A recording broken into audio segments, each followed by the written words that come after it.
comenzar la sesión del día de hoy. Entonces, permítame un segundo que comparto pantalla.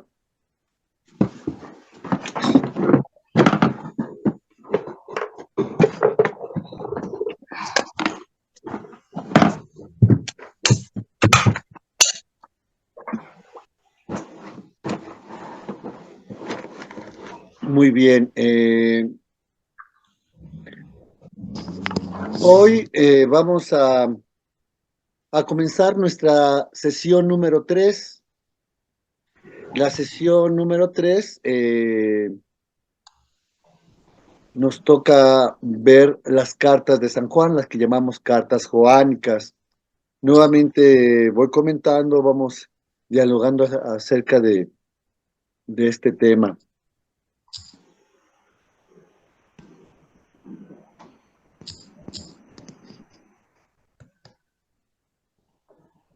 Un segundo, permítanme.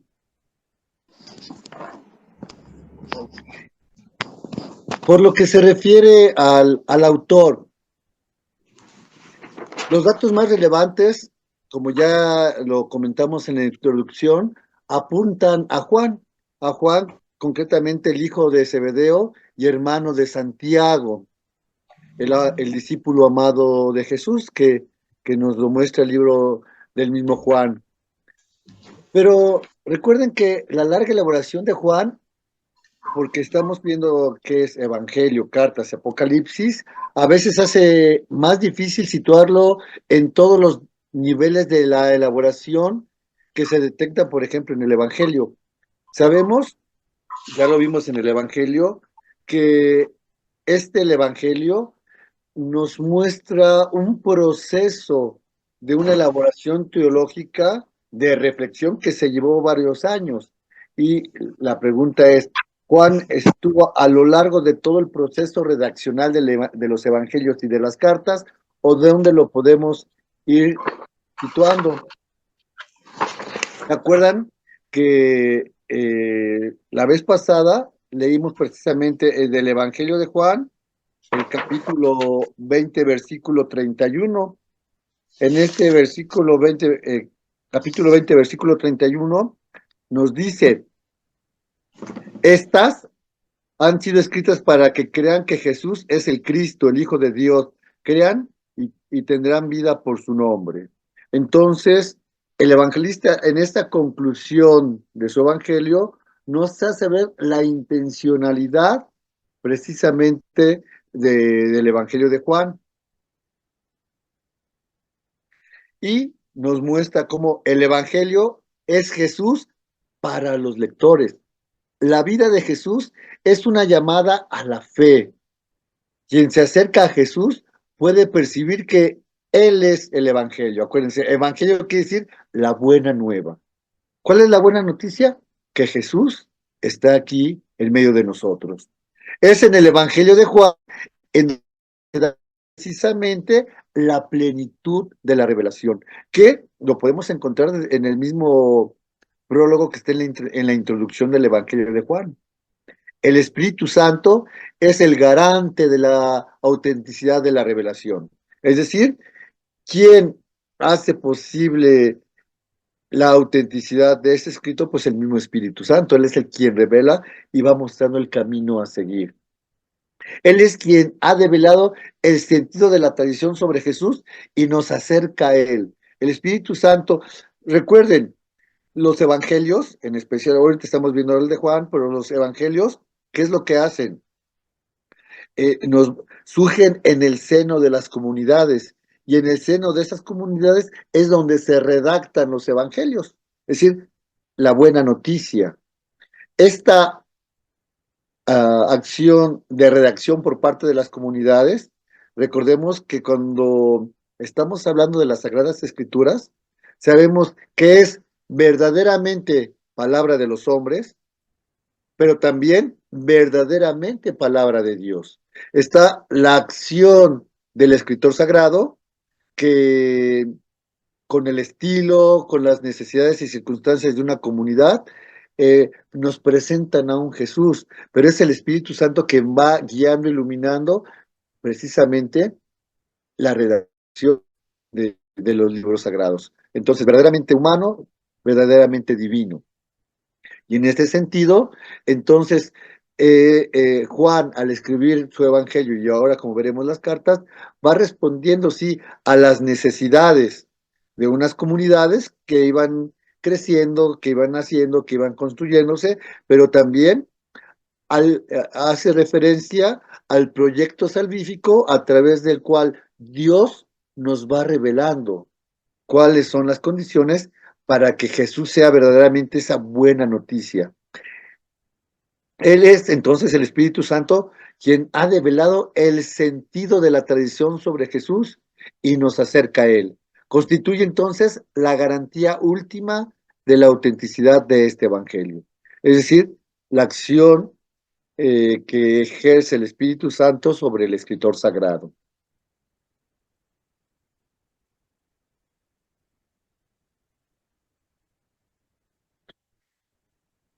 Y aquí entonces nos encontramos con unas comunidades o una comunidad que vamos a llamar la comunidad joánica.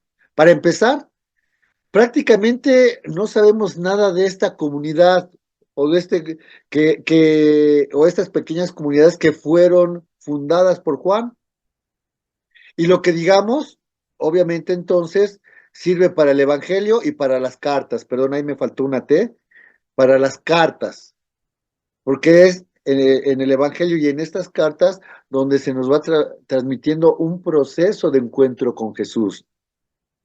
Lo que sí podemos darnos cuenta es que se percibe una comunidad que crece y profundiza su identidad. ¿Qué queremos decir con estas palabras? Al leer el Evangelio y las cartas, podemos darnos cuenta que hay una profundización sobre los datos más antiguos. Cuando estamos hablando de los datos más antiguos, estamos hablando de la experiencia del evangelista que tuvo al encuentro con Jesús. Es decir, se nota una profundización progresiva. No hay datos que se hayan añadido posteriormente, sino que se ve una integración notable de materiales variados, que un grupo ha profundizado poco a poco para tener su identidad. Entonces, es un evangelista que ha acompañado a una comunidad a la que les ha mostrado lo que él conoció, vivió y la experiencia que tuvo al encuentro con Jesús y que va nutriendo una comunidad. Le va a dar, mostrando el camino por el cual debe seguir para encontrarse con el mismo Jesús. Por consiguiente, Juan es el fruto de una comunidad que profundizó y amplió su tradición fundacional. Es decir, el Evangelio de Juan, como sabemos, es el fruto de la reflexión de una comunidad que va asimilando qué es lo que verdaderamente Jesús quería de esta comunidad. También lo que podemos ver es que es una comunidad judeocristiana. Sabemos que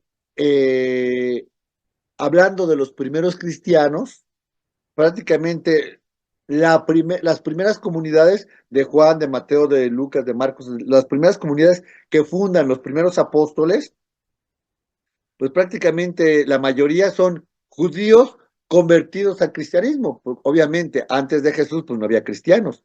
¿Quiénes eran, quiénes fueron los primeros cristianos? Aquellos judíos que alcanzan a ver cómo en el Antiguo Testamento está el anuncio de una plenitud que se va a dar en Jesús. Entonces, tenemos a una comunidad arraigada en el judaísmo, en el conocimiento de la ley, en el conocimiento del Antiguo Testamento, de la Torá y en general del todo el Antiguo Testamento. Por lo tanto, podemos decir que hay una cristología que es también judía. ¿Por qué? Porque el fundamento de esta cristología es el Antiguo Testamento, el judaísmo. De ahí que vamos a ver los títulos mesiánicos que están presentes en la obra de San Juan, en el Evangelio y en las cartas. Por ejemplo, Hijo de Dios, Mesías. Sabemos que que Mesías es una palabra hebrea que quiere decir Cristo, es decir, ungido. Son palabras que vienen de esta tradición judía y que San Juan asimila y nos presenta a través de los evangelios para darle una continuidad. Vemos entonces a una comunidad judía, pero que no se identifica con el judaísmo oficial de los fariseos y sinagogas. Ustedes recordarán cómo vimos en el Evangelio de Juan la semana pasada, cómo había una lucha constante y en bloque con los fariseos. Los fariseos que querían mantener una tradición judía sin que estuviera presente o sin que fuera contaminada por ese judaísmo cristianismo naciente. Entonces no estamos hablando de los fariseos o del judaísmo oficial, sino estamos hablando de una comunidad judía que está arraigada en la fe del Antiguo Testamento. De ahí el gran desarrollo de temas culturales como el culto y la ley. Es decir, ¿cómo me debo comportar? ¿Se acuerdan que en la época de Jesús ya los fariseos habían puesto hasta el impuesto de la canela, del comino, de la especia más pequeñita? No podían caminar tantos pasos, no podían muchas cosas. Se había eh, caído en una exageración tremenda de legalismos y de leyes. Jesús, como dice, no viene a ir en contra de la ley, sino a darle cumplimiento, pero el cumplimiento que Jesús le viene a dar a esto que estaba ya presente en el Antiguo Testamento va más allá del legalismo. Y entonces es por eso que se nos va presentando esta nueva propuesta de una comunidad judeocristiana que está reflexionando este Jesús que viene a renovarnos.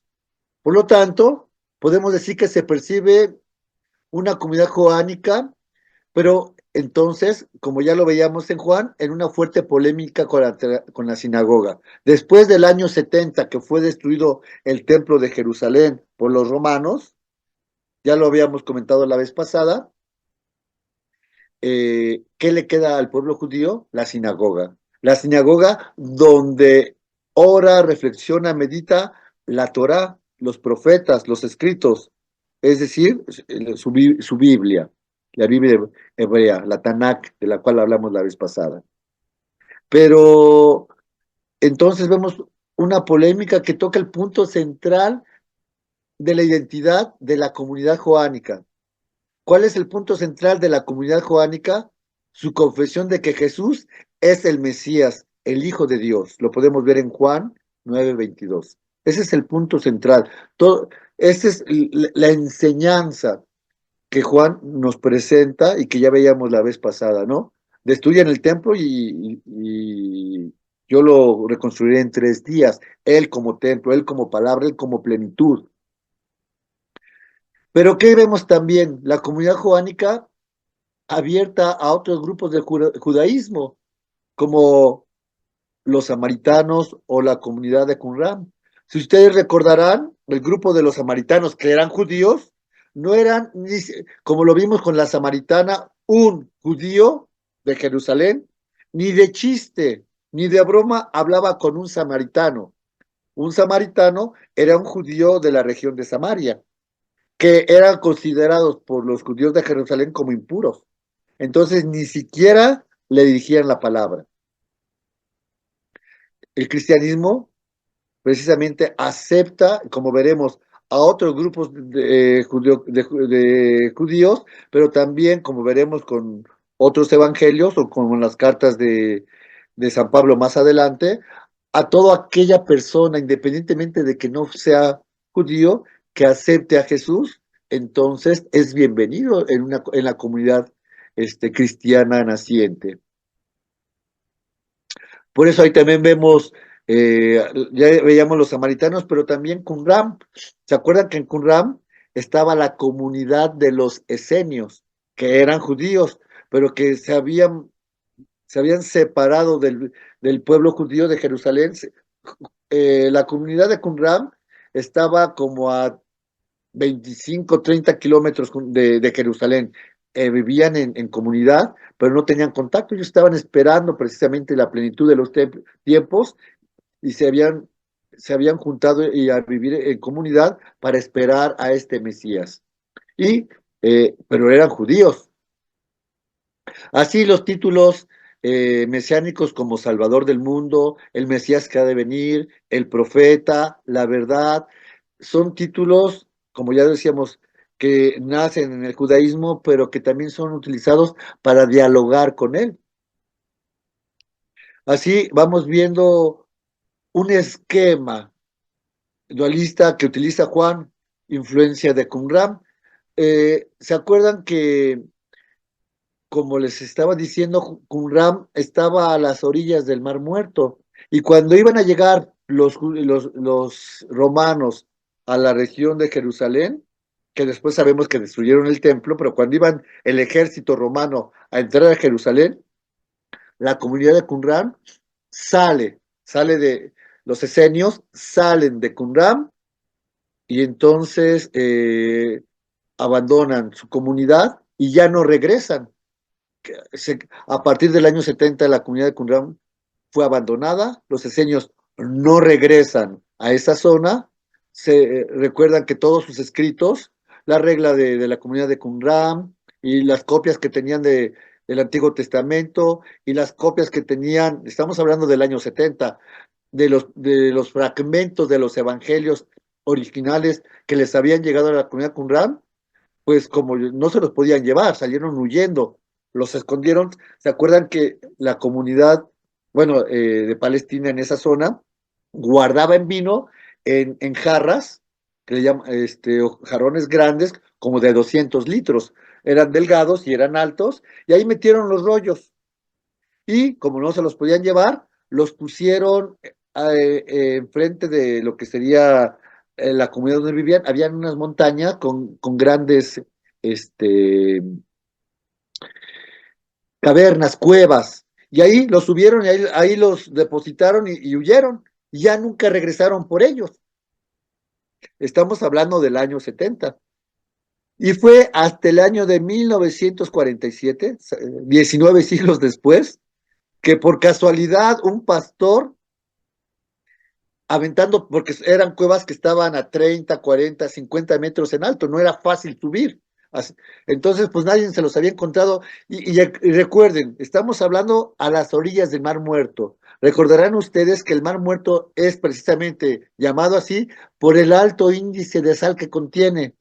Y se llama Mar Muerto porque como tiene tanta sal, es un mar que no tiene peces, no tiene vida porque no pueden vivir por la sal, pero esa sal y el calor hizo que se conservaran esos documentos ahí en esas cavernas de Qumran y hasta 1947 es cuando las encuentran.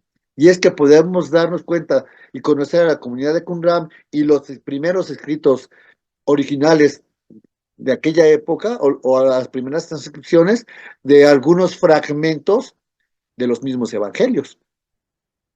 Entonces estamos viendo estas circunstancias que están a la base de lo que estamos viendo para entender las comunidades. Y entonces podemos decir que todo lo anterior se concentra en la historia de la comunidad, una comunidad naciente, pero no sabemos cuáles fueron los pasos más importantes y las hipótesis, pues a veces no alcanzan un consenso, ¿no? Es decir, cómo obtenemos esos documentos a partir de una comunidad que reflexiona. Se puede afirmar que la centralidad de Jesús parece responder más a la experiencia cristiana de la comunidad que a esquemas culturales o a la fuerza de la tradición. Es decir, el encuentro con Jesús, la conversión hacia Él y la vivencia del mensaje evangélico es, al final de cuentas, el centro de la comunidad cristiana. Recordarán que el Evangelio de Juan tiene frases que son fundamentales y revelan la identidad, pero sobre todo la enseñanza y el mandato de Jesús.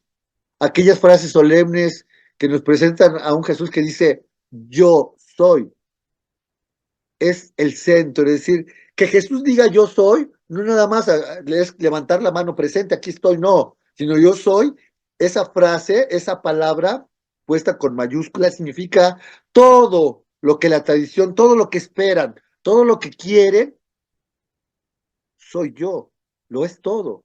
El templo, el agua, el pan, la luz, el buen pastor, el camino, la puerta, la verdad, la vida, Él es todo. ¿Qué andas buscando? Lo que tú andas buscando, si buscas un camino, yo soy el camino. Si tienes hambre y quieres pan, yo soy el alimento. Si tienes sed y necesitas agua, yo soy el agua. Si estás a oscuras y necesitas luz para ver, yo soy la luz. Si eres una oveja perdida y no sabes por dónde caminar, yo soy el pastor. Si buscas entrar a la verdad, yo soy la puerta. Entonces, la centralidad del Evangelio de Juan es precisamente esta, presentar a un Jesús que se presenta como la opción para cualquier necesidad de alguien que quiera creer. El yo de Jesús llena el Evangelio de Juan precisamente de tal manera que el lector se siente encarado por él. Todo lo que hace y dice viene radicalmente de Jesús. Y aquí usted puse la imagen del pez. Esto nos revela un poquito que, como vamos a ver, por dónde va lo que serían las cartas de Juan que vamos a ver en un momento más. Pez en griego se dice ixis, es decir, una I, una J, una TH, una Y y una S. Ixis. Pero ese es un anagrama. ¿Qué es un anagrama? Un anagrama es cuando escribes la primera letra de cada palabra para significar otra cosa, que quiere decir pez. Entonces dibujas pez, que en griego se dice ixis, pero la I es de Jesús, la J es de Cristos, la TH de Teos, de Dios, la Y de Juyos, que quiere decir hijo, y la sigma, la S de Soter, es decir, Jesucristo, hijo de Salvador, hijo de Dios Salvador. Eso quiere decir este anagrama de pez. Los primeros cristianos, como vamos a ver un poquito más adelante, que comienzan a ser perseguidos, que ya no son vistos ni siquiera como una secta del judaísmo, sino que ya hay una persecución directa contra ellos, que no pueden escribir la palabra Jesús porque inclusive los mataban, usan este anagrama para comunicar que eran cristianos y que aceptaban a Jesús como Salvador, el Hijo de Dios Salvador. Este es un elemento. ¿Qué otro marco cultural podemos tener presente para el Evangelio de Juan y que da continuidad a las cartas?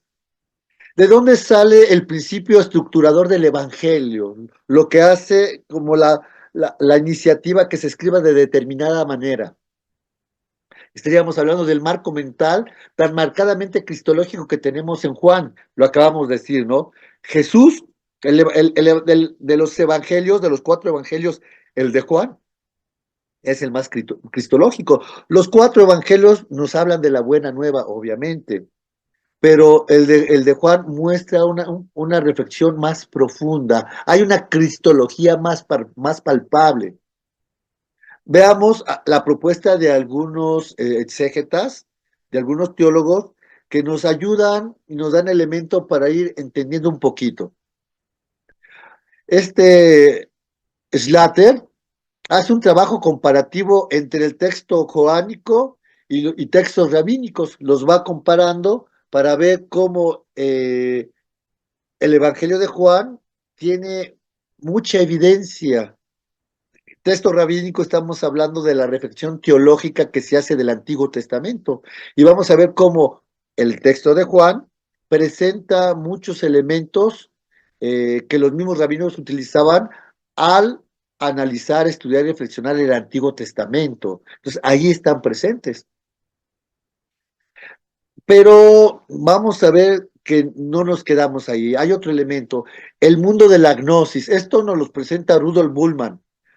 Recuerden ustedes que Rudolf Bultmann es un teólogo y un exégeta muy importante en el ámbito del estudio de las Sagradas Escrituras, aunque es alemán y es protestante, pero en este ámbito del estudio hace un estudio muy serio y nos da mucha luz afirma que el genio fundamental de Juan viene de la gnosis, es decir, una fuente de discursos gnósticos. Recuerden, y esto es muy importante porque el gran problema, como vamos a ver un poco más adelante en las cartas de Juan, es el problema de los gnósticos. Los gnósticos o la gnosis, gnosis quiere decir en griego conocimiento. Los gnósticos, como grupo, ¿qué es lo que decían? Llegar a la verdad y a la salvación a través del conocimiento, el conocimiento de Dios, por eso a través de la mente. Como vamos a ver, no es que esté mal, pero es incompleto. ¿Por qué? Porque para Jesús lo más importante son las obras, y como vemos en la carta de Santiago, muéstrame tu fe sin obras, que por mis obras yo te mostraré mi fe. Entonces, el conocimiento sí es importante, pero sin obras, sin acciones, sin testimonio, se queda en el aire. Y eso va a ser uno de los elementos que va a dar una situación de problemática en las cartas de Juan que vamos a analizar en un momento. Dot habla de múltiples paralelos detectados en la literatura hermética. Y cuando decimos hermética, estamos hablando de los diálogos de Hermes, de Trimegisto y de su comunidad, que presentan una religión helénica. Se observa no una dependencia directa, pero sí una influencia. ¿Por qué? Recuerden nuevamente lo siguiente.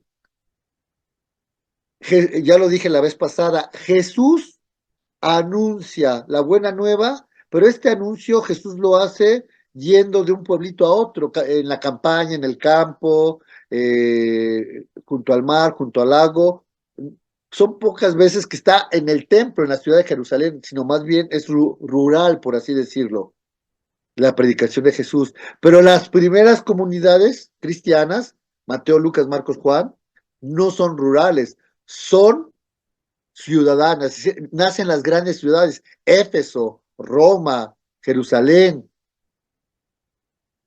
Entonces, Antioquía, Éfeso, en las grandes ciudades, y en esas grandes ciudades, ya también lo veíamos la vez pasada, que están en la media luna fértil de Palestina, era eran ciudades cosmopolitas para la época, donde habían muchas personas de muchos países con una mentalidad, había griegos, había romanos, había egipcios, había de muchos lugares, entonces, y cada uno con su experiencia religiosa, con sus religiones, con sus tradiciones. Entonces, este nacimiento de estas comunidades cristianas no están aisladas del contacto con otra mentalidad y otra forma de entender la relación con Dios. Entonces, uno de los problemas que también tienen las primeras comunidades era que no contaminaran eh, el Evangelio de Jesús con tradiciones de, de otros grupos, de otros pueblos, de otras religiones. Era muy fácil. Yo podía de repente, por ejemplo, yo que era judío, o yo que era griego, o yo que soy romano, que hasta ahorita he vivido una religión y que he creído en otros dioses, de repente escucho el Evangelio de Jesús y sí me quiero convertir y seguir a Jesús, pero no porque yo quiera seguir a Jesús totalmente y dar todos mis bienes y ser su discípulo, no siempre a todos se les hacía fácil romper con una manera de vivir la religión. Y entonces mezclaban lo anterior con lo nuevo. Y eso lo podemos ver claramente inclusive el día de hoy. ¿Cuántas personas ustedes conocen que son católicos y que tienen atrás de sus puertas ajos colgados y una hojita de sábila para la buena suerte, para no sé qué? Sí, son cristianos, pero siguen practicando cosas de magia. Es decir, sí creen en Jesús, creen en la Virgen, pero entonces esos ejemplos, es decir, hay una mezcla de tradiciones en México, por así decirlo, de la mezcla de los prehispánica con el Evangelio de Cristo. Y lo mismo pasaba en aquella época. Querían y aceptaban a Jesús, pero no siempre dejaban del todo las tradiciones, las prácticas y la forma de pensar en un relacionarse con un ser superior desde la experiencia de Jesús. Entonces, eso está presente también. Otro marco cultural, otros afirman que Qumran era la clave, no solo del vocabulario, sino el estilo y también de su concepción de fondo, sobre todo su presentación dualista. Entonces, estos elementos, algunos, ¿qué quiero decir con esto? Qumran, los esenios, se habían apartado del judaísmo oficial para vivir en comunidad, porque decían que los judíos, que el judaísmo oficial se estaba corrompiendo, y entonces hacen una comunidad y crean una propia regla, una propia manera de vivir ese encuentro con Jesús, pero ya no todos estaban llamados a encontrarse con un Dios que estaba, con un Mesías que estaba por venir, y se van en comunidad. Entonces, estamos viendo algunas propuestas de cómo ven la situación algunos teólogos en aquella época. Otros detectan influjos importantes del helenismo, y más en concreto del estoicismo o de la teología samaritana. Esto según donde iban viviendo los cristianos joánicos. Porque recuerden ustedes, hablando por ejemplo, la teología samaritana, sabemos que los samaritanos son los judíos que vivían en la región de Samaria, al norte de lo que sería Judea, que es donde está Jerusalén, al norte. Ustedes recordarán cuando viene la deportación del pueblo judío, o del pueblo de Israel más bien, cuando son sacados de Palestina, estamos hablando de Jerusalén y su entorno. Y entonces se llevan a príncipes, a princesas, a los doctores de la ley, a la gente que hace la cultura. Pero el campesino que estaba en aquel monte sembrando, pues ni siquiera lo vieron. Ahí se quedó en Samaria y él siguió siendo judío y con las mismas tradiciones, porque los sacerdotes, los doctores de la ley, los fariseos, etcétera, se fueron, pero ellos se quedan. Cuando, y se van al exilio por más de 50 años, 54 años. Entonces, cuando regresa, ya no regresa el pueblo de Israel, regresa el pueblo judío, el resto de Israel, que ya había reflexionado y vivido ese exilio, pero que ya no tiene relación en un proceso de evolución de la manera de entender y encontrarse con Dios, porque ya no, los samaritanos se habían quedado allí estacionados en el tiempo, y ellos y el judaísmo había evolucionado, entonces ya no se hablan. Y ahí vemos también un poquito ese influjo que puede estar presente. Estoy poniendo elementos de contexto para que entendamos con qué se están encontrando las primeras comunidades. Otros hablan del influjo de Jesús, porque no hay un conjunto de reflexiones, meditaciones o de himnos de acción de gracias, sino es decir, Jesús no escribió nada. Jesús no hizo un pergamino donde les dijera, a ver, queridos amigos, aquí les dejo mis conclusiones de cuál es la vida cristiana, y no les dio nada por escrito a sus apóstoles. Él les iba enseñando, él les iba con la vida, con el ejemplo, con el ejercicio del encuentro con Dios día con día, porque estuvo Jesús 3 años de vida pública con sus apóstoles, donde bebían, donde anunciaban, donde les iba mostrando con la vida quién era el Padre, quién era Él. Pero no les dejó nada escrito, sino es un compendio, el Evangelio, de una forma de vida, que es la figura histórica de Jesús. Y así entonces se presenta el objeto de la fe y de la confesión continua del hombre llamado Jesús. Cada día los apóstoles tenían que decir, sí, Jesús, tú eres el Hijo de Dios. Pero era una aceptación de vida, no porque lo estuviera escrito en algún lugar. Entonces, estos son los elementos que están a la base. ¿Qué más podemos ver? Hay una presentación de la fe y una confesión comunitaria desde dentro, es decir, a partir de la experiencia cristológica de la comunidad, no con base de la misma, sino como base de la misma. ¿Qué quiero decir con esto? Es una comunidad que ante la predicación del evangelista, estamos hablando de Juan, aceptan a Jesús como su Salvador, como su Señor.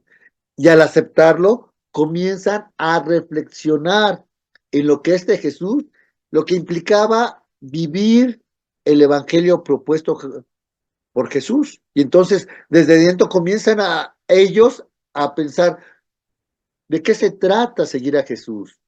¿Quién es Jesús? ¿Cómo tenemos que hacerle para encontrarnos con Él y para vivir?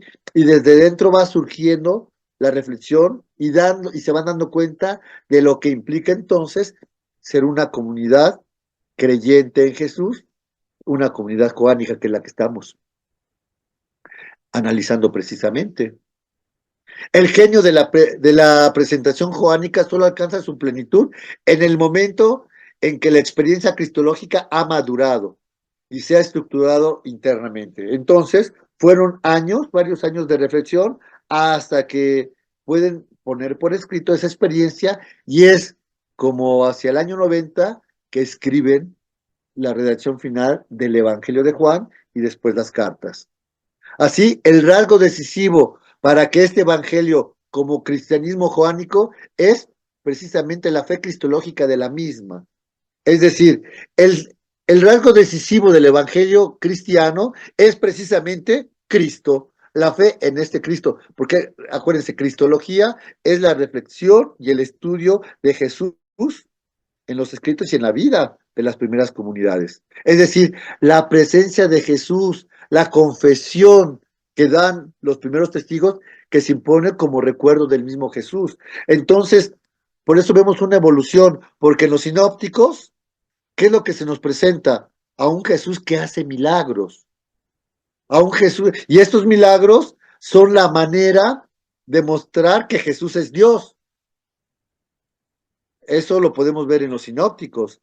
Pero ¿qué paso da Juan? Ya no solamente es la confesión, no solamente es contar las acciones o los milagros que sea Jesús, sino es confesar que este Jesús es el Hijo de Dios. No solamente sus milagros, sino Él, la persona, que va más allá y que se impone solo como recuerdo. Hay una comprensión interna de la identidad del Señor. Mateo 20:28. ¿Qué dice Mateo 20:28? Tomás exclamó, tú eres mi Señor y mi Dios.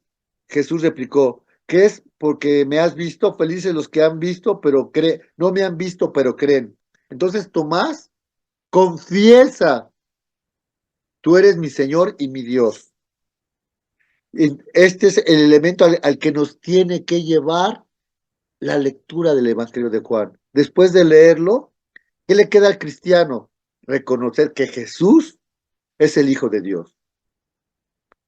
Claro, nosotros, obviamente, después de varios siglos de reflexión y de tradición y de la enseñanza de la iglesia, nos viene fácil decirlo. Pero imagínate que el hijo de tu vecino que vive enfrente de tu casa te diga, yo soy el Hijo de Dios, le va a decir, estás loco. No, no, es decir, no es tan fácil. Nosotros tenemos toda una tradición que nos ha llevado a entender a esto, pero para a esas primeras comunidades cristianas no siempre les resultó fácil entenderlo. De ahí también la problemática de los mismos fariseos. Los fariseos no eran gente mala, ellos querían vivir plenamente y radicalmente el encuentro con Dios. Y a veces les resultaba difícil que el hijo del carpintero que les hizo la mesa el año pasado, ahora se dice que es el hijo de Dios. Para los fariseos no era fácil tampoco dar ese salto. De ahí esta reflexión teológica que hace Juan para ir mostrando por qué y el fundamento de que Jesús es el Hijo de Dios y llegar a una confesión. Entonces, nos presenta también un Jesús terreno, pero que hay un proyecto de salvación. Y ese proyecto de salvación, recuerden que lo vemos ya desde el prólogo en Juan capítulo 1, versículo 18. ¿Se acuerdan? Donde dice precisamente,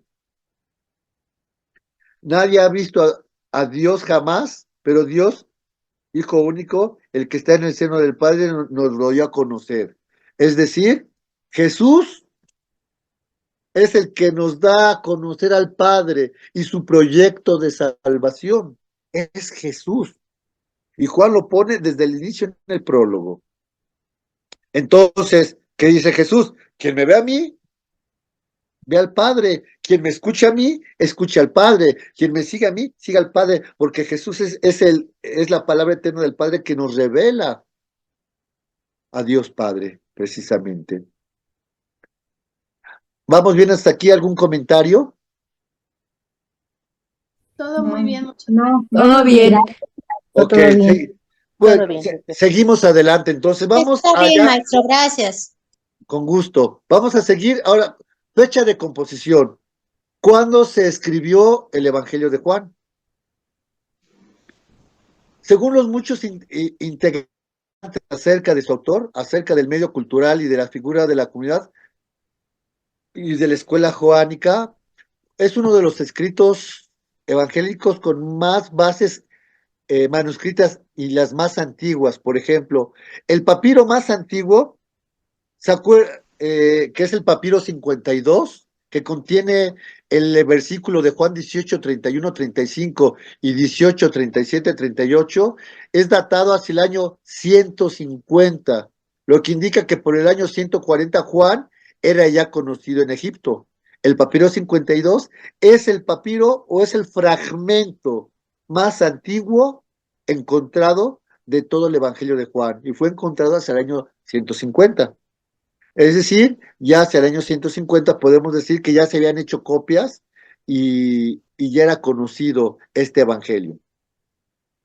También tenemos el papiro Egerton II del año 150 también, que estaba en Egipto. Entonces ya no estamos en Palestina, estamos en Egipto, ya en otra región, en otro país, pero ya se tenían copias, que son las más antiguas que tenemos hasta nuestra fecha, de estos fragmentos.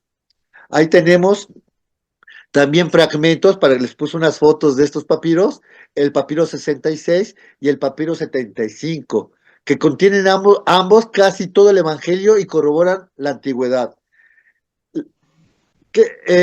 La P es de papiro y los números 66, 75, se refiere precisamente, es una numeración progresiva.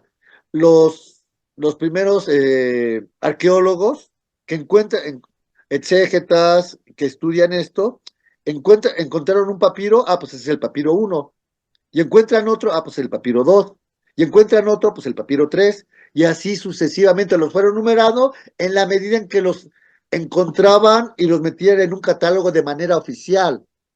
Cuando ya viene la crítica textual y comienzan a analizarlos y estudiarlos, pues vamos a ver que unos son más antiguos y unos son más recientes. Unos están escritos en letras mayúsculas, otros en letras minúsculas, etcétera, etcétera. Pero son papiros, es decir, están hechos de papel. Hay otros que son... Profesor, Sí, yo tengo una duda. ¿Y dígame. cómo saben que son originales? O sea, Claro, hay una área de la teología que se llama crítica textual. La crítica textual es el estudio, ahorita en nuestros tiempos, está Kurt Aland y Nestle Aland, que son alemanes y son exégetas, que hacen un estudio y una catalogación de cada uno de los textos.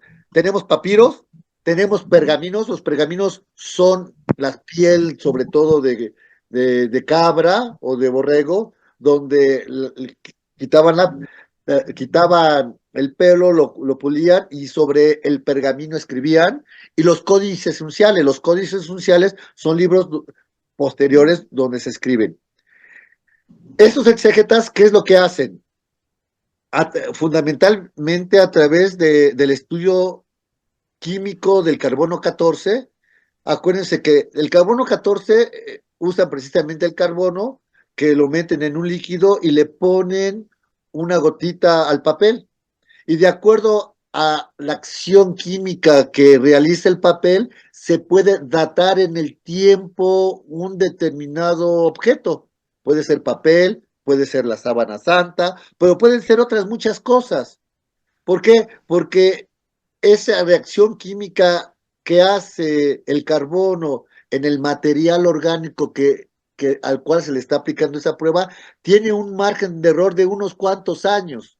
Yo puedo datar en el tiempo hacia atrás cualquier objeto orgánico que yo le ponga carbono de acuerdo a la reacción química que hace en la duración de, y por lo tanto yo puedo decir, la reacción química que hizo del carbono este objeto, yo lo puedo datar en el siglo XV, en el siglo XIV, en el siglo XIII, en el siglo XI, en el siglo XI, tal, tal, tal. Entonces, con estos estudios podemos datar en el tiempo. Ahora, eso, por ejemplo, estamos hablando del carbono 14, pero también podemos darnos cuenta que hay, ejemplo, lo que les hablaba de Qumran. Sabemos que, bueno, antes de hablar de Qumran quiero mencionar otra cosa. Pero un segundo. Es que por aquí tenía el libro, no lo tengo a la mano, está allá atrás. Lo que les quiero decir es que entonces esta datación se encuentra en tal biblioteca, en el siglo, por ejemplo, en el siglo III, los monjes encontraron un número de pergaminos y los tienen guardados. Ellos los tienen del siglo III. Haciendo las pruebas, los empiezan a datar. Pergaminos, códices, papiros, y entonces comienzan a reconstruir el Nuevo Testamento a través de los fragmentos. Sabemos que en San Jerónimo hizo una traducción de la Biblia del hebreo al latín. Y entonces tenemos una parte que hace que San Jerónimo traduce. San Jerónimo es del siglo II. Entonces la traducción es del primer siglo hacia el siglo II en latín. Y vamos viendo esos elementos. Por otro lado, lo que les decía ahora sí de Qumran, si en el año 70, cuando el ejército romano va a entrar a Jerusalén, los esenios salen huyendo y meten todos sus escritos y los meten en jarrones y los llevan a esas cavernas que estaban ahí, quiere decir que esos escritos del año 70 pues son de esa época, porque pues ahí se fueron y ya no regresaron. Son antiguos por la situación que les pasó a los esenios. Y en estas jarras hay fragmentos del Evangelio de Lucas, del Evangelio de Juan, y estamos hablando del año 70. Y si comparamos esas copias que son prácticamente copia de la original, porque estamos hablando del año 70, ahí obviamente de Juan casi no hay. Más bien tenemos de Lucas, porque Juan es posterior, como vamos a ver ahorita. Tenemos ahí de Lucas y algo de Marco. Nos podemos llegar a esa época en la historia hacia atrás, el año 70, 80. Entonces, pero fundamentalmente los exégetas hacen un estudio muy profundo. Si ustedes quieren leer la versión crítica de Nestle Aland y Kurt Aland acerca de la datación de cada uno de los pergaminos y cómo los llegan, hay una gráfica muy interesante. Déjenme ver si tengo aquí el libro a la mano. Espérenme que les enseño.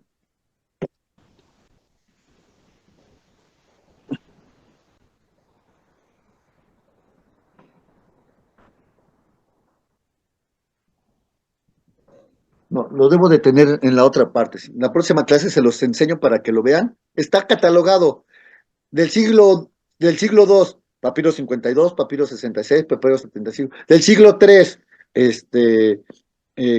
pergamino 1, pergamino 3, pergamino 14, del siglo IV, y lo van poniendo por siglos en fecha de redacción. esa es una de las claves para llegar a la antigüedad de los escritos. Hay otros más elementos, pero eso los podemos ver más adelante, ya para poder seguir con lo del tema de hoy. Pero con mucho gusto podemos ir viendo esto. Muchas Espero, gracias. espero que me haya explicado. Sí, muy bien. Muchas Así, gracias. por muy Sí. tarde se puede datar los escritos hacia el año 125, por muy tarde, aunque podemos ver lo que puede ser muy probablemente anterior.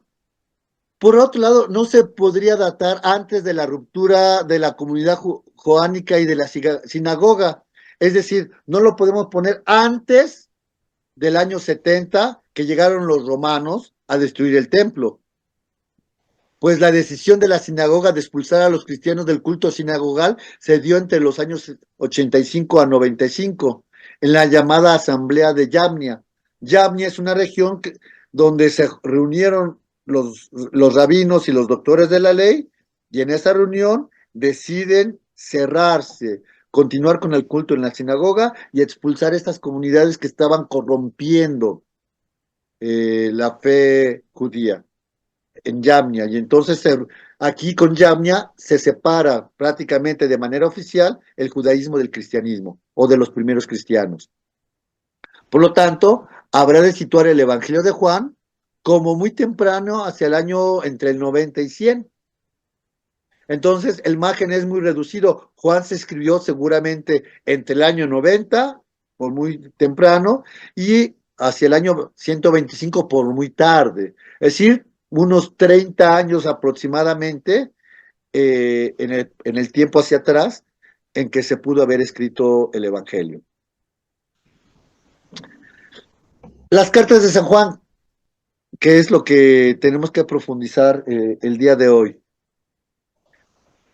Permítame solo un segundito, permítame.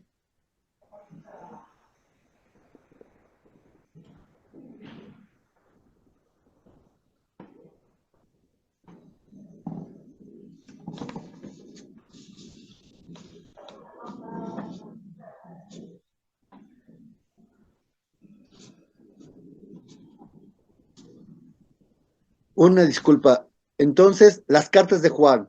¿Cuáles? Ya vimos el marco del Evangelio, de las comunidades joánicas. Ya vimos que entonces el Evangelio trata el tema fundamentalmente de esta ruptura entre el cristianismo naciente y el judaísmo, que ya no son bien vistos, y por eso el Evangelio de Juan, de golpe, están los judíos criticando, atacando a Jesús. Estamos hablando año 90, 95, 85, donde se rompe el cristianismo con el judaísmo de la sinagoga. Pero las cartas son posteriores a esa, y vamos a ver cómo el ambiente y la situación y la problemática es diferente. El contexto literario y ambiental de las cartas es distinto al del Evangelio. Las cartas son obviamente escritos íntimamente relacionados con el Evangelio. El lenguaje, la cercanía, las afinidades literarias, las afinidades teológicas, sobre todo con Primera de Juan, han sido notadas desde el primer siglo. Es decir, desde el siglo I no cabe duda que las cartas sean de Juan y pertenezcan a la misma comunidad. Los estudios de estos escritos se hacen con una mayor interdependencia, pues la aportación de las cartas ayudan a clarificar y profundizar aspectos de Juan que han resultado tal vez menos maduros. Es decir, las mismas cartas nos dan elemento para entender mejor el Evangelio de Juan, dicho de otra manera.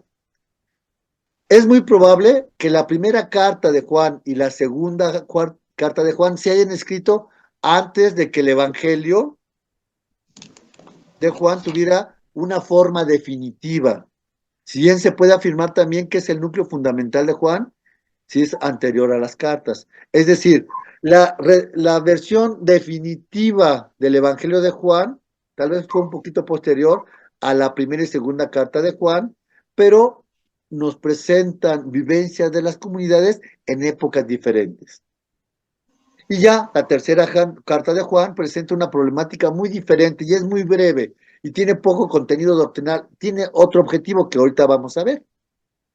Entonces, en conclusión, lo que sí podemos decir es que la primera, segunda y tercera carta de Juan sí pertenecen a la comunidad de San Juan, aunque tocan problemática diferente.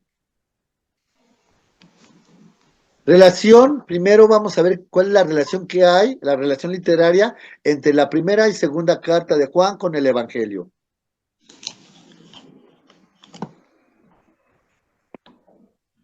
La mayoría de estos escritos del Nuevo Testamento son obras fragmentarias que no pretenden tratar todos los aspectos implicados en la cuestión que presenta, como las cartas.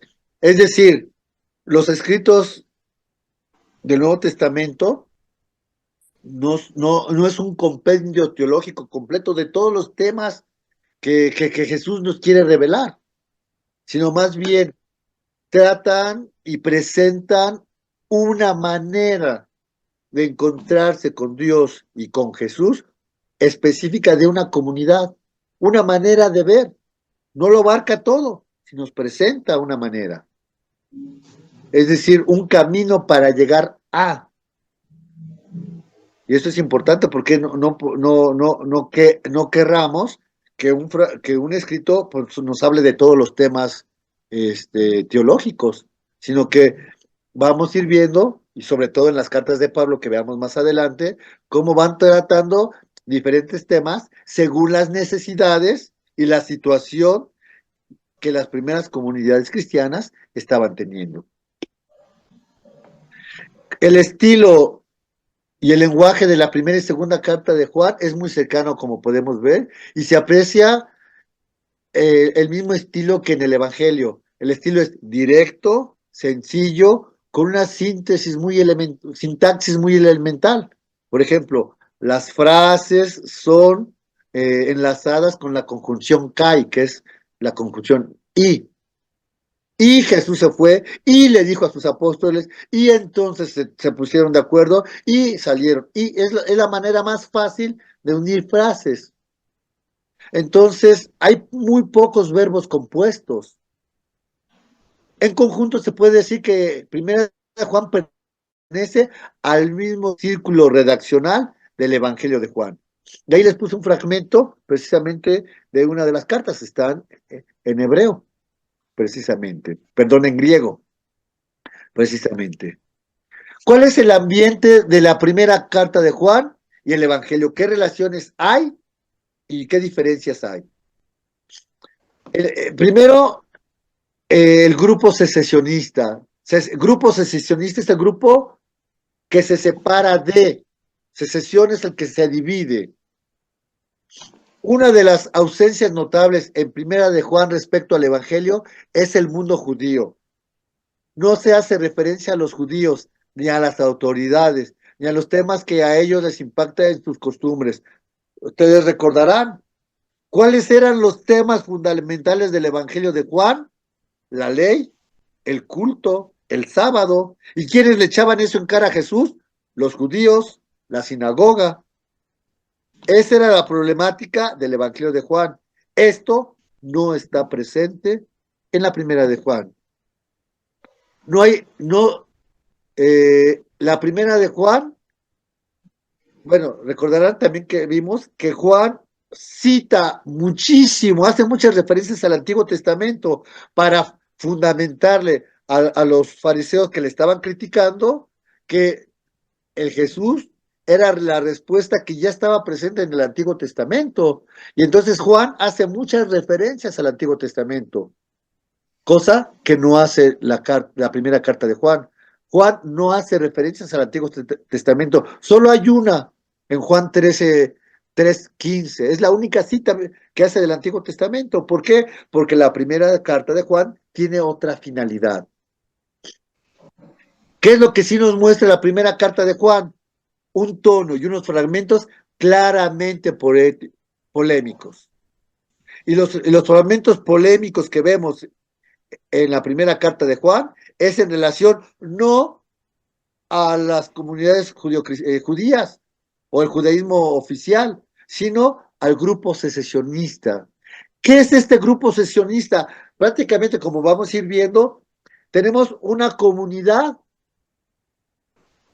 que sigue las enseñanzas de Juan, pero a la luz de la relación con otros grupos, son lo que vimos hace rato, con los gnósticos o con otros grupos y otras experiencias cristianas, comienzan a desvirtuar y querer seguir a Jesús, pero no con las enseñanzas y con la reflexión que nace en el seno de la comunidad joánica, sino con la mezcla de otros, por ejemplo, la gnosis.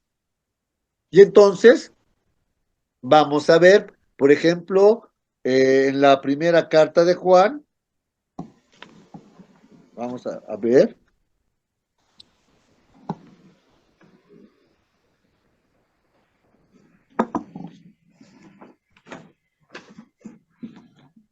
En la primera carta de Juan, ¿qué, qué tenemos? Un segundo, que la estoy buscando.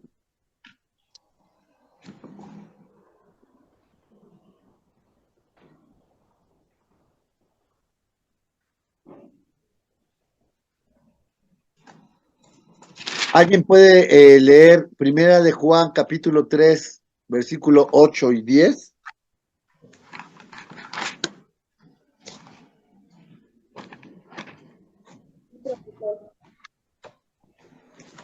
Si la encontró, puede leerlo. Capítulo 3, versículo 8 y 10. Yo ya la tengo, pero ¿quién la tiene? Ok. Por favor, ¿Escuchado? léala usted si gusta, María. ¿Estoy bien, Ok. profesor? Sí, María de Lourdes, si gusta leer. Sí, gracias, profesor. Cometen es del diablo, porque el diablo ha pecado desde el principio. El Hijo de Dios manifestó para hacer las obras del diablo. Quien ha nacido de Dios no peca, porque su germen mora en él. Es decir, no puede pecar, porque ha nacido de Dios. En él se conocen los hijos de Dios. Hasta ahí. ¿Qué pasa? La carta de Juan, hay una problemática. Se observa que dentro de la misma comunidad hay un grupo de creyentes en Jesús, sí, pero que están teniendo un problema. Y Juan les habla hijos del diablo, porque pecan.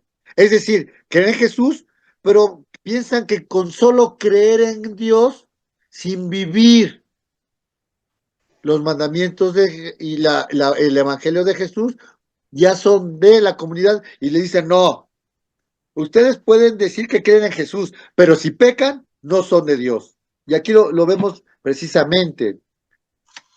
Y son los que realizan el pecado escatológico. Les llama mentirosos, les llama asesinos, les llama falsos profetas, les llama anticristos. Es decir, Juan detecta claramente dentro de la comunidad un grupo que se ha separado, que se siguen llamando cristianos, que siguen diciendo que creen en Jesús, pero que ya no son. Y aquí, como vemos, es muy fuerte Juan. Es directo y les dice y los critica, y ya con calma ustedes pueden leer esas citas donde Juan muestra claramente que este grupo que se hace llamar cristiano, no son cristianos, se dicen pero no lo son, porque no lo viven.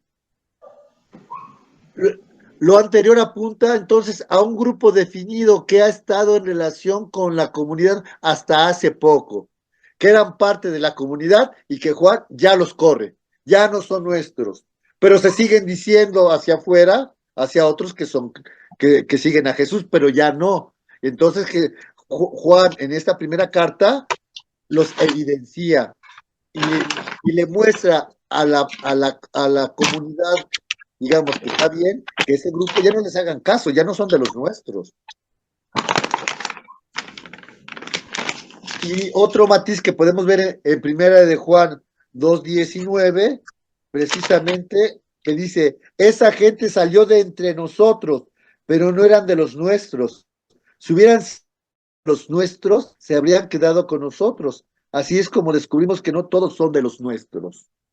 ¿Por qué? Porque estaban con nosotros, pero como ya no quieren vivir las prácticas que esta comunidad les presenta, se han separado, han decidido separarse, ya no son, pero eso hace poco, hace unos años, no estamos hablando de siglos, hace unos años. Entonces, el grupo secesionista tiene mucho en común con Primera de Juan, y es un grupo relativamente numeroso, no son dos o tres, sino es un grupo tal vez nutrido, que se ha separado de la comunidad joánica y que probablemente tiene todavía relación con la misma.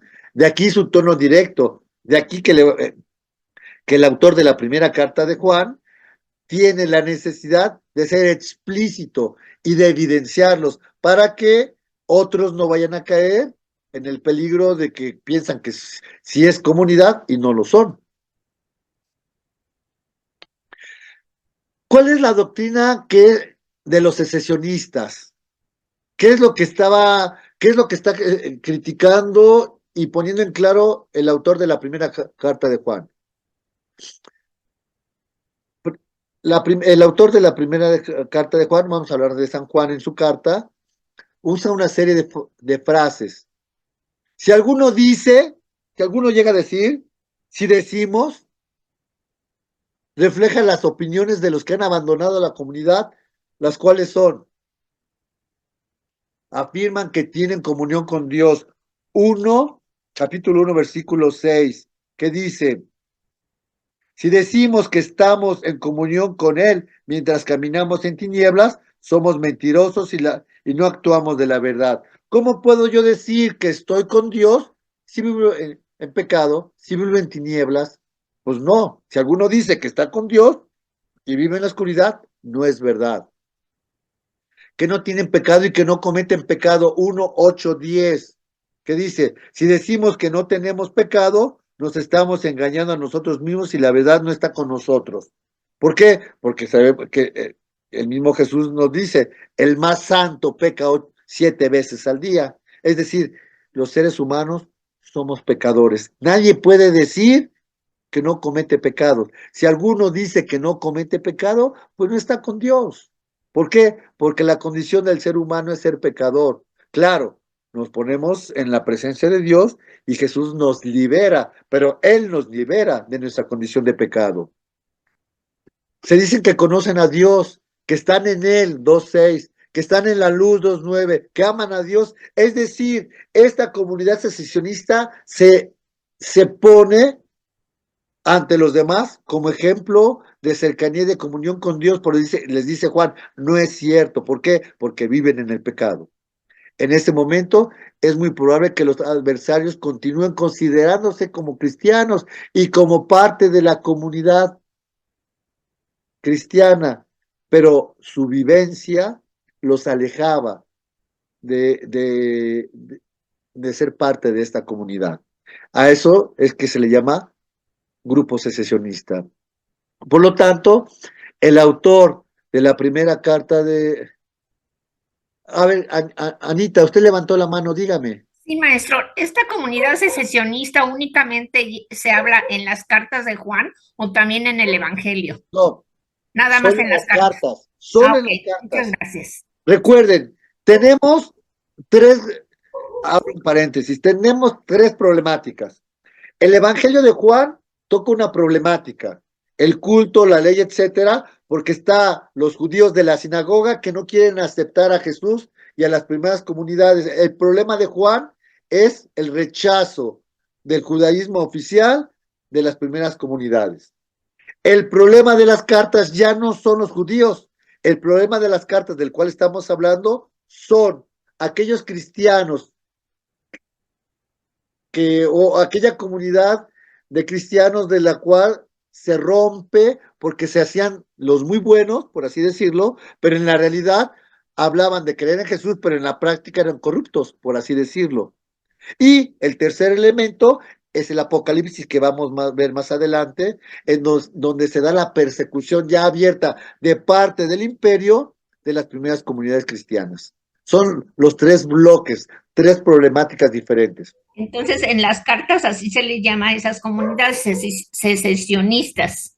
Exactamente, porque se dicen cristianos, pero en realidad se han separado, se han dividido, se han separado de la comunidad. por, Gracias. no, de nada, no por, porque digan ya no estoy con ustedes, sino porque no viven el Evangelio de Cristo. Dicen que son hijos de Dios, dicen que son hijos de la luz, dicen, pero no viven. Porque no puedes decir que amas a Dios que no ves si no amas a tu hermano que ves. Ya, primera de Juan, eh, capítulo 5 versículo 1. Se nota entonces en estas afirmaciones una fuerte connotación de piedad intimista e individual. No les interesa una relación con Jesús, sino ellos quieren mostrarse como los buenos, como los que conocen la verdad, pero solamente se quedan en la parte intelectual, pero no van al encuentro del hermano, del pobre, del necesitado, no viven ese evangelio. Y de ahí que Juan en esta carta ve la necesidad de evidenciar a este grupo y que no los escuchen y que no los sigan. Por eso podemos decir que una de las afirmaciones secesionistas es que aman a Dios. Vamos a ver qué nos dice Juan, capítulo 4, versículo 20, precisamente. Nos dice Juan en el versículo 20 del capítulo 4. Si uno dice, yo amo a Dios y odia a su hermano, es un mentiroso. Si no ama a su hermano, a quien ve, no puede amar a Dios a quien no ve. Pues es este el mandamiento que recibimos de él. El que ama a Dios, ame también a su hermano. Entonces, aquí vemos que esta comunidad secesionista seguramente tenía una afluencia del gnosticismo. ¿Se acuerdan del gnosticismo? Que es un poquito de la religión griega. ¿Qué hacían los griegos? Conocimiento de Dios a través de la razón, de la luz, del entendimiento.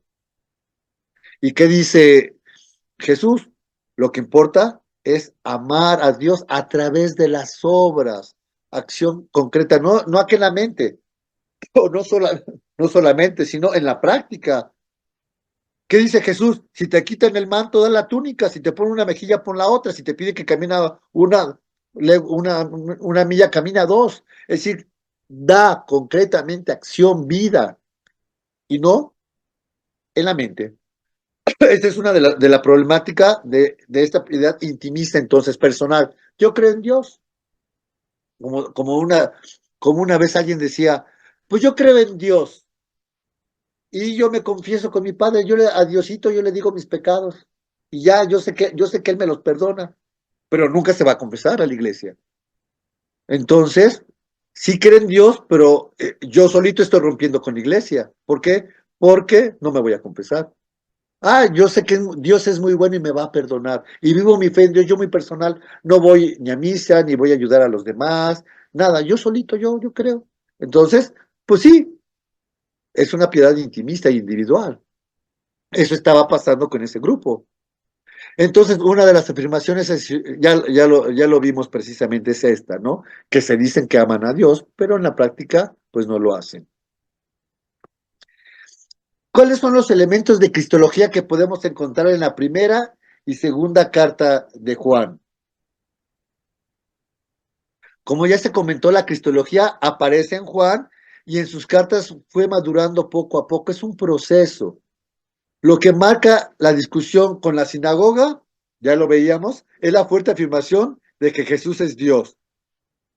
Esto se ve muy claro en el Evangelio de Juan, pero ya no aparece en las cartas porque ya había pasado, ya no era la problemática. En Juan era un pleito con los judíos para mostrarles que Jesús era el Hijo de Dios y que él es el camino, la verdad y la vida, y con eso machaca el Evangelio de Juan a la comunidad. Eso ya quedó superado en el Evangelio de Juan, porque ya vemos, hay otra problemática. Juan nos presenta a un Jesús con grandes rasgos celestiales, Mesías, Hijo de Dios, lo que puede conducir al peligro de ver a Jesús solamente como un ser angelical, un enviado celestial que no había asumido realmente la naturaleza humana. Y ese es el problema del gnosticismo.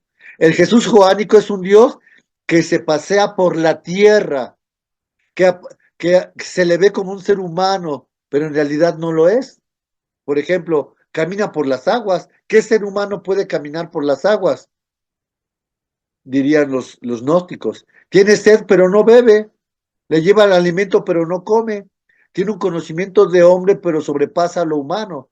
Entonces, si nosotros leemos el Evangelio de Juan con una clave eh, gnóstica, solo conocimiento, pueden solamente quedarse con la parte divina de Jesús. Por eso vemos que a veces era necesario, por ejemplo, el Evangelio de Mateo. ¿Qué hace Mateo en el Evangelio? Después de que Jesús resucita, pues les prepara el pez y come con ellos, para que vean, yo soy de carne y hueso, no soy un ángel, no soy un espíritu, yo soy aquel con el cual ustedes compartieron más de una vez el pescado a las brasas que hoy les he preparado. Es decir, lo hace ver verdaderamente Dios, pero también verdaderamente hombre. Jesús verdaderamente Dios y verdaderamente hombre. Esta es la interpretación secesionista, que solamente quiere ver la parte espiritual de Dios. La salvación viene de Dios mediante un enviado que no tenía que ser plenamente humano. Le bastaba parecer para dar a conocer el camino, pero que no lo era. Entonces, uno de la problemática del grupo secesionista es que sí reconocía a Dios, pero lo dejaba solamente en la parte angelical. No le reconocían verdaderamente la humanidad de Jesús. Y entonces Juan le dice, a ver, eso no es, ese no es el Jesús en el que debemos creer, porque el Jesús en el que tenemos que creer es verdaderamente hombre, pero también verdaderamente Dios. Ante esta presentación de Primera de Juan, va a apelar a la tradición, pero no va a hacerlo, pero va a hacerlo remarcando los trazos de la realidad terrena de Jesús, su condición humana. Este es el argumento fundamental de la primera carta de Juan ante la cristología que se estaba presentando, en la que estaban divinizando mucho a Jesús y se estaba perdiendo la parte humana. Entonces, ¿cuál es la propuesta teológica de Primera de Juan ante esta problemática? Entonces, ¿qué vamos a ver? La frecuencia con que se habla de Jesús, no de Cristo, porque acuérdense, Cristo, ungido, Mesías, es la parte divina, sino que se habla de Jesús, el hombre histórico, la parte más terrena. El término Jesús aparece 12 veces en la primera de Juan y 2 veces en la segunda de Juan. Primera de Juan 1, 3, 7. Vamos a leer Primera de Juan 1, 3, 7. Y dice, lo que hemos visto y oído se los anunciamos también a ustedes para que estén en comunión con nosotros, pues nosotros estamos en comunión con el Padre y con su Hijo Jesús, el Cristo. Y 7, en cambio, si caminamos en la luz, lo mismo que Él está en la luz, estamos en comunión unos con otros y la sangre de Jesús, el Hijo de Dios, que nos purifica de todo pecado. Entonces, Juan, en su primera y segunda carta, está utilizando la palabra Jesús, Emmanuel, Dios con nosotros, para enfatizar que este Mesías Salvador es Jesús, el Cristo, el hombre que nació de María, que estuvo con los apóstoles y que también es el Hijo de Dios. Por eso hay. En 6 ocasiones lo utiliza como sujeto, como predicado. En 8 ocasiones el nombre de Jesucristo, concretamente en 2 confesiones de fe que acabamos de leer. Jesús el Cristo. Lo anterior se refuerza con el uso del pronombre ekeinos, es decir, aquel. En lugar de decir Jesús, usa un pronombre, aquel. Y 6 veces autos. 6 veces y 8 veces autos, quiere decir él mismo. Estos son muy significativos. Por ejemplo, los que afirman que están en él, es decir, en Dios, deben comportarse como aquel, ekeinos, se comportó. Es decir, si dices que estás con Dios, con Jesús, compórtate como Jesús. Y todo el que tiene esta esperanza en él, en Dios, se purifica como aquel, ekeinos, es decir, Jesús, es puro. 3, 3, es decir, Jesús. Él se ha manifestado para suprimir el pecado, el que tenía pecado, el que no tenía pecado. Y cuando hablamos de aquel, se está refiriendo entonces a Jesús. Pero utiliza estos pronombres precisamente, enfatiza esa humanidad que quiere el autor de la primera carta de Juan enfatizar. También habla de otros títulos que aluden a Jesús y que subrayan su papel y su función. Por ejemplo, la palabra hijo aparece 6 veces, el hijo de Dios 7 veces, el hijo del Padre 1 vez, su hijo 9 veces. Y también el nombre de Jesús es mencionado como objeto de fe y en medio del perdón. Primero de Juan 2:12, 3:23 y 5:13.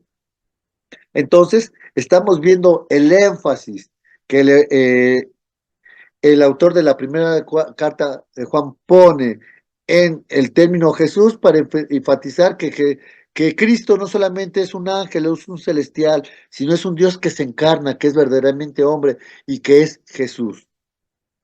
Y aquí es esta la cristología que vemos en Juan. ¿Cuál es el sentido de las afirmaciones entonces de Jesús? Que nos conducen a un sentido claro y definido para la cristología de Juan. Primero, Jesús es el sujeto de las confesiones. La confesión de la fe de primera de Juan y segunda de Juan tienen siempre como sujeto a Jesús. 2:22. ¿Qué dice en 2:22? ¿Y quién es el mentiroso sino el que niega que Jesús es el Cristo? Ese es el mentiroso, el que niega a la vez al Padre y al Hijo, porque, nuevamente, Jesús es parte de la Trinidad. Quien acepta a Jesús, acepta al Padre y al Espíritu Santo. Quien rechaza a Jesús, acepta al Padre, rechaza al Padre y al Espíritu Santo. ¿Y por qué hablan de la confesión de Jesús? Porque Jesús es el Mesías, Jesús es el Hijo de Dios, Jesús es el ungido, el que tenía que venir. Está precisamente entonces poniendo bien en claro que Jesús es verdaderamente Dios y verdaderamente hombre.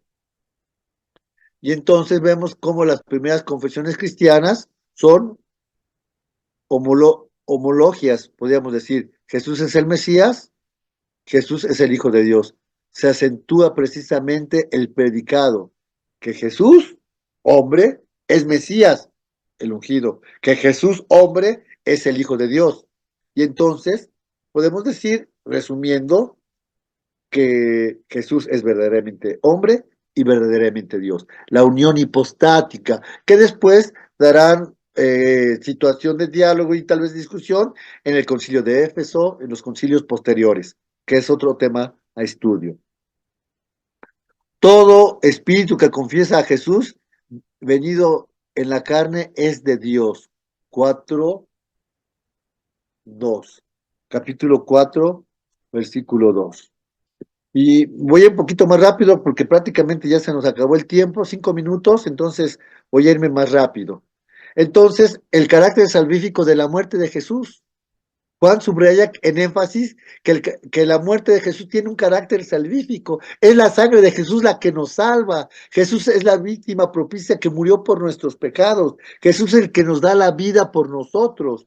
Nuestros pecados son perdonados a través del nombre de Jesús. Es decir, Jesús es el que nos libera. No dice Cristo, no dice el Mesías, dice Jesús. ¿Por qué usa Jesús? Porque nuevamente quiere dejar en claro que no es un ángel, no es un Dios que parece hombre, sino que es hombre, Jesús. Verdadero Dios y verdadero hombre. Eso quiere puntualizar el Evangelio en esta carta. En estos apartados entonces ilustran la cristología y aparentemente más primitiva que el Evangelio, pero Juan, no hay que olvidar que estos datos eran parte de la tradición de la comunidad, esta comunidad que ha vivido precisamente esta salvación por parte de Jesús. La realidad de la confesión cristológica de Juan y de Primera de Juan es la misma. La terrenalidad de Jesús es idéntica. Y si bien utiliza distintos géneros literarios para subrayar la realidad humana de Jesús de Nazaret, ¿esto qué significa? Que la realidad terrena de Jesús puede ser conmemorada de diversas formas, pero al final de cuentas es la fe en Jesús el Cristo, Jesucristo. Para concluir, este apartado es importante subrayar de Juan, entonces, que hace énfasis en la divinidad de Jesús para afrontar la problemática con la sinagoga, que no quería reconocer la divinidad de Jesús, y el grupo secesionista, que también de ahí surge. Así, Primera de Juan hace referencia a la terrenalidad de Jesús para hacerle frente a un grupo secesionista que ponía énfasis en la divinidad, pero que se había olvidado de la humanidad de Jesús. Por consiguiente, tenemos dos visiones que se iluminan y se complementan entre sí. Un Cristo que es hijo de Dios, pero que está en medio de nosotros, que lo podemos tocar, que come con nosotros, que es Jesús y que es el mismo hijo de Dios que nos salva. ¿Vamos bien hasta aquí? Y entonces de ahí viene el tema de la vida cristiana presente en la primera y segunda de Juan. Si la primera respuesta de primera de Juan es la secesionista y la cristología que trata de aclarar esta problemática, la segunda respuesta toca directamente a la vida cristiana. Si Jesús es el Hijo de Dios y Él viene a salvarnos, ¿cuál es la respuesta de la vida cristiana? La importancia del amor al hermano, especialmente al más necesitado. Es decir, tu fe en Cristo no puede estar y no puede ser clara si no se manifiesta concretamente en el amor al hermano. La realidad es, no puedes decir que conoces a Dios si no conoces a tu hermano y no te acercas a Él. No puedes decir que crees en un Dios al que no ves si no amas a tu hermano al que ves, del cual ya leímos esa parte. Entonces, el fundamento de la fe cristiana que está presente en Juan es el mandamiento del amor. Este es uno de los grandes temas de este escrito, es amar, que aparece 28 veces en la carta de Juan, o el sustantivo amor que aparece 18 veces. Este es el anuncio que habéis escuchado desde el comienzo, que nos amemos los unos a los otros. 3:11. Se apela a la tradición, lo que han escuchado desde el comienzo, que es que se amen. Este es el mandamiento nuevo, este es el mandamiento nuevo. Pero ¿qué es el más antiguo? El mandamiento del amor. Entonces, la realidad más profunda del amor se ha conocido a través de Jesús. El amor lo hemos conocido en esto, en que dio la vida por nosotros, y también nosotros hemos dado la vida por los hermanos. ¿Cuál es la manifestación más grande del amor? Dar la vida. ¿Y quién dio su vida por nosotros? Jesús. Y si Jesús dio su vida por nosotros, ahora nosotros estamos llamados a amarnos dando la vida por el hermano. Queridos hermanos, amémonos unos a otros porque el amor viene de Dios y quien ama ha nacido de Dios y conoce a Dios. Entonces, vamos viendo ya para cerrar, precisamente esto. El mandamiento del amor es la consecuencia práctica y concreta de creer en Jesús, que es verdaderamente Dios, que da su vida por nosotros y nos encarga continuar ese amor, dando nosotros la vida en esta comunidad naciente para los hermanos que están cerca de nosotros. Bueno, nos faltaron 2 diapositivas más, por eso creo que ustedes las pueden checar. Si tienen alguna duda, me pueden preguntar después, pero ya se nos acabó el tiempo. Pero vimos estos elementos que nos ayudan a entender un poco más el Evangelio de Juan y las cartas de Juan. Y pues prácticamente ya terminamos, pero si no sé si rápidamente alguien quiere comentar algo. O Camila preguntar. tiene la mano levantada, Juan. Sí, no veo, pero díganme. Buenas tardes, más que nada. Me surgió una pequeña duda Sí, cuando habló sobre la unión hipostática. Esa palabra como que me generó ahí un poquito de ruidos. Acuérdense, el término unión hipostática, hipóstasis, se refiere precisamente a que en Jesús tiene dos naturalezas, la naturaleza humana y la naturaleza divina.